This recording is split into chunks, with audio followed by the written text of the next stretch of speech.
Budi Susilo akan menyampaikan paparannya lebih dahulu, mungkin 15 menit, kemudian dilanjutkan oleh Prof. Jatun untuk pidato. Saya persilakan Prof. Hanya 15 menit, saya dapat tugas Pak Budi ini kok banyak teror begitu.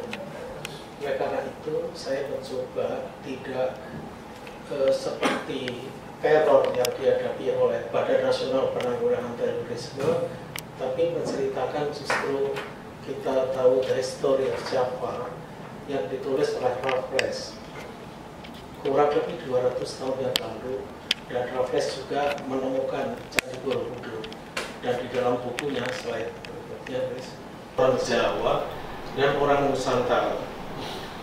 Pak Raffles menyampaikan orang Jawa atau orang Nusantara ini kalau mempunyai keyakinan bisa fanatik dan berbuat di luar kelaziman. Dan ini temuan ini pada waktu kami sebagai Dirjen Potan dan di Lemhanas, ada orang-orang Indonesia yang direkrut untuk jadi suicide bomber, dan itu mereka luar biasa beraninya. Dan pada waktu dari kami di Kementerian Pertahanan, ada orang yang mengaku, Pak, orang seperti saya ini ada 1000 orang dan siap menjadi suicide bomber. Saya termasuk orang yang sudah dijadikan tidak berani lagi, Pak, karena saya sekarang bermain musik. Jadi ada juga orang Indonesia yang luntur fanatiknya. Yang kedua, orang Jawa ini suka mudah percaya dalam hal yang terkait dengan tahayul. Ya, misalnya hari-hari tertentu menyebarkan entah beras atau dengan kata-kata yang rumit tapi ada artinya. Ini Raffles yang mengatakan. Dan yang ketiga adalah mudah diadu domba. Prof. Joko yang saya sampaikan pada waktu Prof. Joko saya minta bicara soal teror ini, sekali lagi saya hanya menyitir pengalaman ini. Kemudian masuk tahun 75 tentang perang asimetris. Slide berikutnya, perang asimetris ditulis oleh orang-orang yang di dalam diskusi-diskusi di War College-nya di Amerika menyinggung tentang perang Vietnam. Intinya bahwa pihak kedua itu menggunakan cara yang tidak tradisional atau tidak sesuai dengan kelaziman. Namun cara yang tidak tradisional ini justru bisa memenangkan dalam perang. Oleh karena itu yang disinggung Prof. Joko di dalam diskusi GBHN, yang lalu kita teknis GBHN, tapi sekarang pada hal-hal yang ini, bahwa masalah narkoba, masalah perang asimetris, masalah teror, dan masalah kekuatan ekonomi, masalah mengadu domba suatu bangsa dengan satu bangsa, tapi kelainan di dalam cara berpikir itu juga bisa melumpuhkan suatu negara. Jadi tidak hanya perang dalam arti militer, tapi nanti mungkin Prof. Jatun bisa menyampaikan fiskal pun bisa melumpuhkan suatu negara. Itu bisa dipakai sebagai alat perang. Jadi tidak harus di dalam suatu militer. Saya menyampaikan sedikit apa yang disampaikan oleh Jenderal Fong Huiyanjiap yang 3-4 tahun yang lalu meninggal dunia dalam usia 103 tahun. Jenderal Fong Huiyanjiap dalam operasi yang asimetris yang kemudian dipakai oleh Amerika untuk menghantam Uni Soviet dengan perang di Afghanistan, itu juga perang asimetris yang sekarang dipakai untuk menggunakan Syria, terus ada ISIS. Ini adalah bentuk-bentuk perang asimetris sampai keluarnya Arab Spring dan sebagainya. Fong Huiyanjiap menyampaikan, kami tidak cukup kuat untuk mengeluarkan 500 juta tentara Amerika, tapi itu bukan tujuan kami. Tujuan kami adalah meremukkan kemampuan pemerintah Amerika untuk berperang. Jadi will to fight-nya itu yang harus dihancurkan tentara Amerika atau orang Amerika, sehingga orang Amerika mengundurkan diri. Dan McNamara menyampaikan bahwa we underestimate the power of the nationalism, fail to recognize the limitation of high technology equipment, forces and doctrine in confronting highly motivated people. Nah, model inilah Pak Joko mungkin yang juga tidak sudah mengenal nasionalis, tapi mengenal untuk tujuan supaya itu dia memenangkan di dalam perang. Akhirnya McNamara mengakui itu.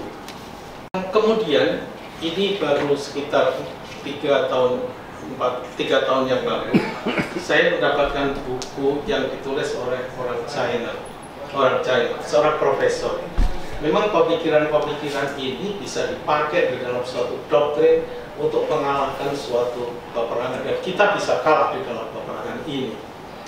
Beliau mengatakan begini, seorang profesor, physical strength mobilization capability being the decisive factor for the victory of war in the basic characteristic of the first generation. Jadi perang model Napoleon.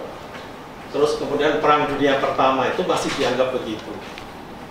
Chemical energy and nuclear energy was the decisive factor for the second generation warfare. Nah, ini perang dunia kedua. Nah, sekarang mulailah the information level of the war system was the third generation. Kalau kita dulu kalah perang atau menarik diri dari Timur itu bagaimana sekarang ini orang bisa keputusan dari markas besar itu melihat bagaimana sistem informasi itu sudah mengelabui dalam sistem pertahanan kita.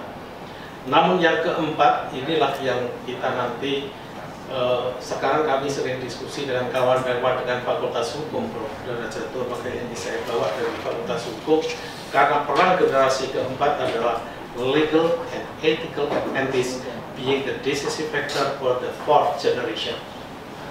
Intinya, kalau kita mau bikin sentral nuklir, kita akan dijepit-jepit nanti dengan peraturan perundang-undangan. Kalau kita mau memberantas korupsi, kita juga dijepit-jepit peraturan perundang-undangan. Kita mau investasi, peraturan perundang-undangan. Oleh karena itu, kelihatannya pendekatan-pendekatan yang ingin saya sampaikan, mudah-mudahan ini sama. Pertama adalah jati diri dan falsafah kita perlu diperkuat, supaya kita tidak seperti hipotesanya Pak Raffles, tidak mudah diadu domba. Kemudian yang kedua adalah dialog konstruktif, seperti apa yang disampaikan Prof. Joko. Di dalam dialog hari ini adalah kita dialog konstruktif untuk mencari solusi. Organisasi-organisasi yang sebagai jembatan penghubung, Profesor Emeritus jangan dianggap kecil, saya katakan begitu, karena ini suatu organisasi yang merupakan jembatan. Universitas juga organisasi yang merupakan tempat untuk menyalurkan seluruh potensi-potensi pemikiran, soft power untuk bisa diaplikasikan, sehingga peran universitas kampus sebagai garda persatuan bangsa. Dan yang terakhir tadi, mutu pengawaan, orang-orang yang duduk di dalam menjaga masalah kompetensi, hukum, dan etik. Saya kira itu Prof. Joko, dan ini hanya sebagai pembuka. Namun saya akan menyampaikan tadi Pak Joko, akan sedikit 3 slide harapan saya. Masih ada waktu untuk 5 menit. Prof. Joko, kemarin Prof. Joko menyampaikan pada saya, Profesor Emeritus akan ikut berkontribusi untuk menaikkan grade level, dan itu sudah juga mendapat saran dari Prof. Derajatun. Saya kebetulan Prof. Derajatun sekarang sebagai Ketua Yayasan Universitas Presiden, dan Pak Darmono salam pada Pak Derajatun, SD Darmono, karena Bapak sering ketemu dengan Pak SD Derajatun, Pak SD Darmono. Harapan kami bahwa pertemuan ini berlanjut, sehingga kawan-kawan Prof. Emeritus nanti akan kami adakan pertemuan, sehingga tidak hanya ngurusi Prof. Emeritus masalah presiden university atau yayasan, tapi apa yang bisa disumbangkan pada suatu skop atau suatu cakrawala yang lebih besar. Tantangan kita, areal kita berkelahi itu tidak di atas ring kecil, nanti kita bisa dipukul-pukul, tapi ring yang lebih besar. Pertama, kawan-kawan Profesor Emeritus perlu tahu bahwa Indonesia ini ada ketimpangan barat dan timur. Jadi Barat itu seperti apa, Timur itu seperti apa, Papua itu seperti apa, bagaimana pendidikan di Papua. Kenapa Fakultas Kedokteran sulit berdiri di Papua dengan baik? Walaupun sudah berdiri, tapi hampir bangkrut lagi. Mungkin Prof dari kedokteran bisa tahu. Tapi intinya ketimpangan. Kenapa Morotai juga akan dikembangkan? Kenapa kok Pulau Yos Sudarso itu suatu pulau yang merana, padahal gedenya itu 2 kali pulau, hampir 2 kali atau 1,5 kali Pulau Madura, saya tidak begitu. Kemudian ketimpangan kaya dan miskin, Prof. Jatun bisa bicara banyak mengenai ini. Radikalisme dan kesetiaan pada NKRI, korupsi teknologi, budaya, tenaga asing. Tenaga asing ini juga mempengaruhi, bisa terjadi kita secara psikologis semakin terjepit dan itu bisa kontraproduktif. Keamanan negara. Jadi KAMNEP ini. Kebijakan investasi penanaman modal, tadi ada yang ketinggalan ya, soal apa yang bisa Pak Joko. Jadi saya ada yang ketinggalan ini mengenai KAMNEP ini. Pak Joko tanya pada masalah Undang-Undang Tidak Pidana Terorisme tahun 2003 kan, itu sebenarnya ada 3 tahap pencegahan, tahap penindakan. Nah, kita sering diekspos itu adalah tahap penindakan, nembak itu. Tapi tahap deradikalisasi ini juga yang sulit sekali. Yang BNPT kebetulan yang sekarang duduk sebagai ketua adalah alumni Lemhanas. Bagaimana sulitnya melakukan tahap deradikalisasi dan tahap pencegahan. Nah, tahap pencegahan ini kalau mungkin komentar-komentar dari Mendiknas, komentar-komentar dari para ahli juga sudah menyampaikan. Baik, saya kembali ke masalah yang tadi panjang, kembali ke kebutuhan pendidikan, kursus pendek vokasi, akademi komunitas, dan dekat dengan industri. Nah, ini masalah ini juga bisa Profesor Emeritus nanti bisa sumbang saran di dalam fokus group discussion. 2 slide yang terakhir, kontribusi real Profesor Emeritus, harapan kami. Profesor Emeritus sebagai orang yang bijaksana. Jadi kalau kami Pak Dedi ini dulu ya belum bijaksana karena belum emeritus Pak. Kalau emeritus sudah wise man. Wise man, yes.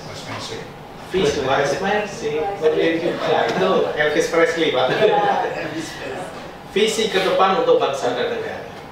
Jadi jangan ngongso-ngongso lagi, tapi yang ngongso-ngongso umur Pak Dedi yang 45 ngongso. Organisasi ini perlu kita benahi. 1 profesor dibantu 3 asisten profesor, 6 orang profesional di industri. Saya belum tahu Pak Joko, Profesor Emeritus ini ada kawan nggak pemodal? Saya kira belum. Padahal itu penting. Unsur kekuatan kita ini juga pemodal. Dan pemodal ini saat ini banyak diawaki oleh etnis Chinese. Nah, etnis Chinese ini mau kita dekati atau mau kita apakan? Mau kita jauhi atau seperti apa? Padahal dia kekuatan modal. Ini perlu juga suatu konsep. Kerjasama dengan calon investor. Sekarang banyak investasi. Bagaimana menangani investasi? Profesor Doro Jatun bisa memberikan masukan soal itu. Potensi dan hambatan nasional. Jadi pemerintah sekarang ini melihat ada sekitar 40.000 PP, peraturan keputusan presiden, peraturan Pemda, dan lain sebagainya dan sebagainya. Semua itu serba untuk melindungi kacamata pemodal mengatakan ini untuk melindungi birokrat. Si kacamata birokrat mengatakan kalau pemodal nggak diikat nanti dia lari kemana-mana. Jadi ini pertempuran yang sangat hebat di dalam waktu yang akan ke depan ini bisa menimbulkan konflik sosial terkait dengan masalah potensi dan hambatan nasional. Oleh karena itu, Profesor Emeritus perlu melakukan apa yang dilakukan sudah benar, yaitu fokus group discussion seperti ini, namun syarat kami agak lebih besar, dan itu bisa mengundang para pemodal untuk bisa memberikan masukan kepada Profesor Emeritus. Sudah?